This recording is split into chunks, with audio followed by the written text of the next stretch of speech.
We want to continue with our ground checks we've been getting you from, two-wheeler retailers, car retailers, FMCG companies, exactly what is the disruption on the ground. We haven't got too much of a rural check, which is what we're trying to do now. Siraj Hussain, the former Agriculture Secretary, and Ajay Jakhar, the chairman of Bharat Krishak Samaj, have joined in to give us a check of whether sowing is disrupted and how the rural economy is managing with the demonetization. Mr. Jakhar, to you first. Any reports on sowing? Has it gone on smoothly, Rabi sowing? So if you talk in terms of area sown, I think so it will go on smoothly. I think so the farmers will manage to sow whatever needs to be sown. But the question is not, but that's not the right question. The right question, and that needs an answer, is that farmers will not be, the sowing cost for farmers will be higher.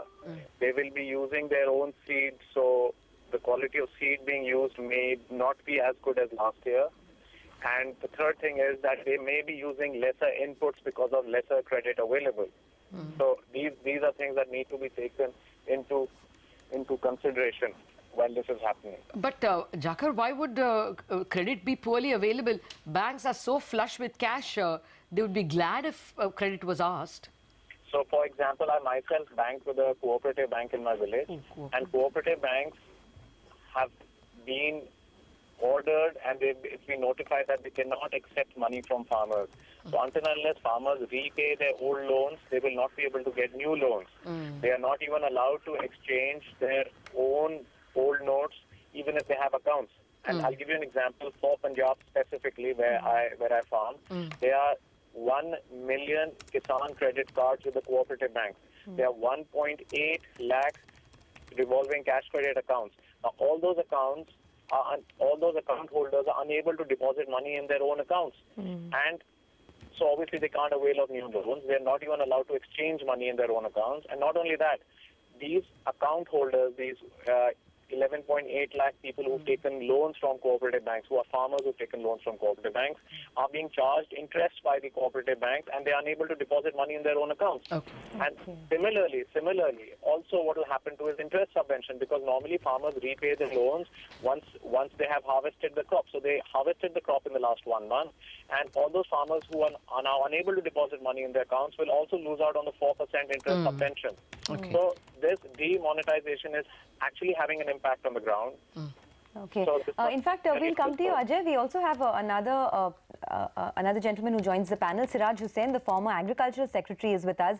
Mr. Hussain, good morning. How much could demonetization hit, some of these essential crop productivity like wheat, for example? Because we hear and we read reports that although the centre has allowed using old notes for seeds, there is absolutely no cash in the system for other essentials like fertilizers, pesticides, or even labour. How bad is the situation currently? No, it will have some impact because if we see the data of fertilizer consumption, urea consumption is substantially lower than even last year, even though last year was a drought year. Similarly, we will need, the farmers will need fertilizer, application of fertilizer for potato crop, wheat crop in another 15 to 20 days time. So it is absolutely necessary that the cooperative system starts functioning again, as Mr. Jakhar was saying just now. Presently, the cooperative banks, the primary agriculture cooperative societies are not able to function because the banks, cooperative banks, district cooperative banks do not have cash which they can give to farmers. And as he has mentioned, from 8th of November to 14th of November, 9th to 14th, the district cooperative banks were accepting old notes. But from 14th, they are not doing that. So the farmers are stuck, especially the farmers who are members of the cooperatives. The farmers may have used old seed, last year's seed saved for wheat crop and for coarse grains, etc., but it is going to affect productivity. In fact, even the area is down. Wheat area is down about 15%, rice area, paddy area is down 26%. Pulses are up because of good MSP. So it is affecting the agriculture sector rather adversely. Okay, I just had a follow-up question to that. What percentage of the state's fertilizer requirement is supplied by private dealers, and if the government provides farm inputs, through these agri-cooperative societies, as you just pointed out, something that the Punjab government has said that they will do, is there any kind of respite? No, if the cooperative sector starts functioning, then the farmers who are members of the cooperative sector will be able to purchase fertilizer by using their crop loans. The difficulty is that in the backward areas, in UP for example, the cooperatives are about the only source of fertilizer and other inputs. And more than that, the farmer needs cash to pay to labor. How does he pay the labor? So there are a number of plus points also which can emerge out of this. If we discuss marketing, then probably we'll come to that. But as far as inputs are concerned, we still have about 2 weeks to sort it out. So it has to be done on an emergent basis. Point taken. I have actually a couple of questions for you, sir. But in a minute, let me ask Mr. Jakhar, what is the non-agricultural rural experience? I mean, increasingly agriculture is a smaller part of the rural income, and we have a lot more of milch farming, dairy farming, forestry. Mr. Jakhar, that part? I think we need to go back to what Siraj Hussain ji just said, who I consider my mentor, is that the RBI has now notified that the cooperative banks, if they have collected any old notes between 8th and 14th, they will not change those. They will not accept those from primary agriculture societies. It gets worse. And I've been watching your channel even before this interview started, and questions you were asking were like, what stocks to pick up? So I'll just come to that. But what's also happening is, because of less money supply in cities, people are buying less fruits and vegetables. And so there's less demand in the cities and there's less supply. So obviously it's not led to inflation. But what has happened is that that the demand for farmers' fruits and vegetables has fallen. And because of that, I think there is a difference. The farmers are getting around 25 to 30% less than what they would have normally expected at this time of the year with these conditions. The farmers are not only losing out on the credit part, they're also losing out on value for perishable commodities, which can't be, like if somebody wants to buy a fridge, he may not buy it today, he'll buy it 2 months down the line. But the fruit and vegetables that he's not consumed today, the demand is gone forever. No, I take your point. This is a thing that's taken place. Yeah, I take your point, though actually at the local market where I buy things, it was a cheerful lot of vegetable vendors. I guess it's the growers who are impacted. Mr. Hussain, I wanted to ask you, the fear of RBI, my sense is that cooperatives are not exactly supervised by them, and it's monitored by the state governments, and there was a fear that they are much more in the clutches of, at least some pockets, in the clutches of politicians, and therefore the exchange of notes facility could be misused.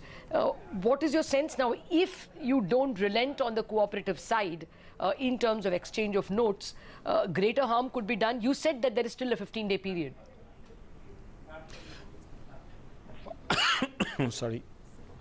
The farmers will need to apply urea and other fertilizers in about 2 weeks' time. So they will need cash to buy that. See, as far as cooperatives are concerned, it is true that many cooperative banks have not been doing very well. There is political intervention and so on. But so is the case with commercial banks. The NPAs, if we see the data, the commercial banks are in equally bad shape.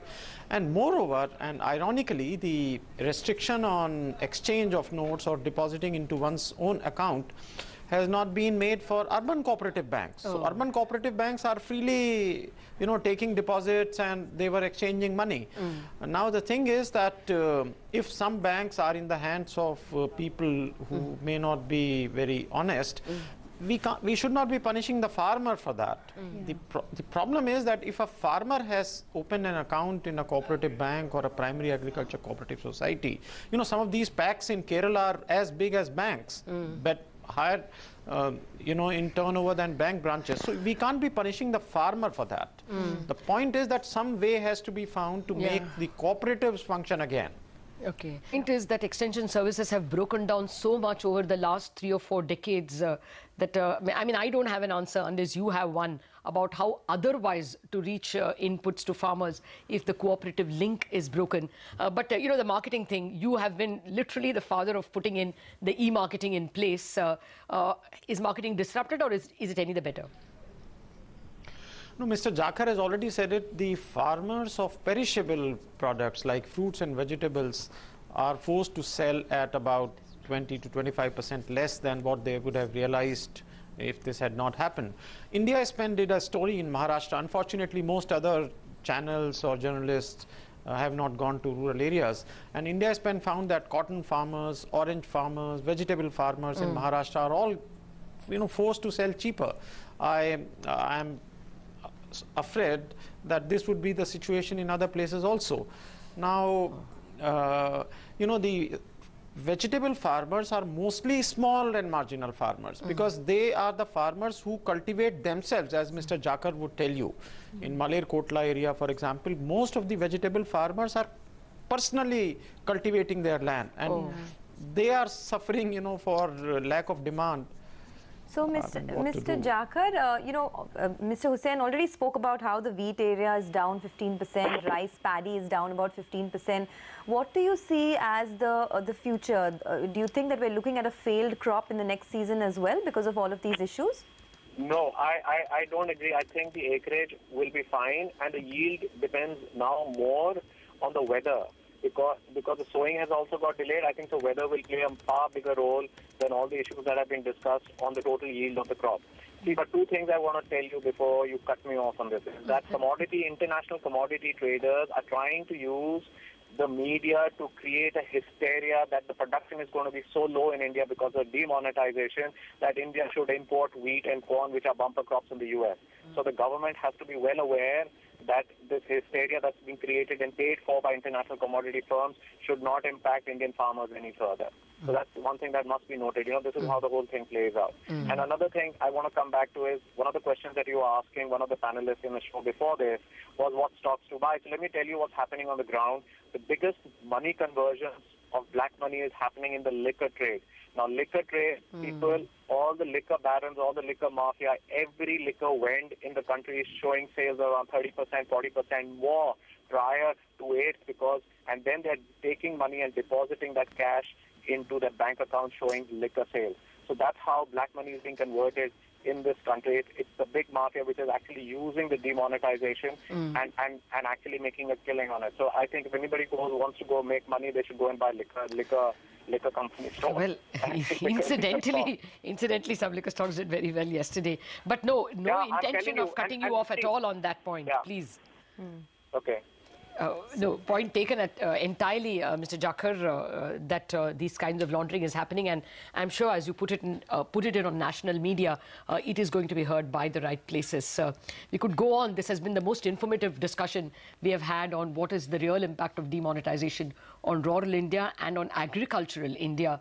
Mr. Hussain, Jakhar, thank you very much.